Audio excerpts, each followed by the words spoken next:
With school just recently starting, now's the time to make new friends, get to know your teachers, and most importantly, get your schedule situated. Since starting school 3 weeks ago at Blake High School, students have been trying to gain classes they need and get rid of classes they don't need, including myself. Today, I'm going to recount the highs and lows of getting my schedule changed at Blake High School. While at open house, I looked over my schedule. I had all of the classes I hoped for. Well, at least I thought I did. But as I was coming back from open house, I realized that not only was I given the wrong English class, but I was also missing a fourth period. Little did I know I would spend the entirety of the next week trying to get my schedule fixed.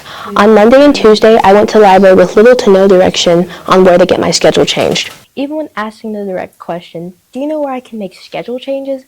I would get differing answers like, oh, it's being held in guidance. Your guidance counselor is doing them. Or, oh, it's not happening right now. Come back tomorrow. Though frustrated, I needed to gain a fourth period.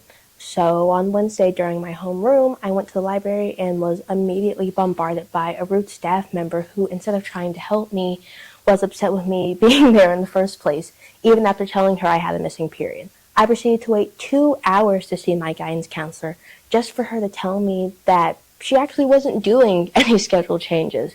But I gained a fourth period, and for the next 2 days, I went back to the library over and over, and still, I had no schedule change. A common rebuttal to students' complaints about the schedule changes came from staff, one of them stating, "I don't know why everyone is annoyed with us. It's really not our fault." But I would beg to differ.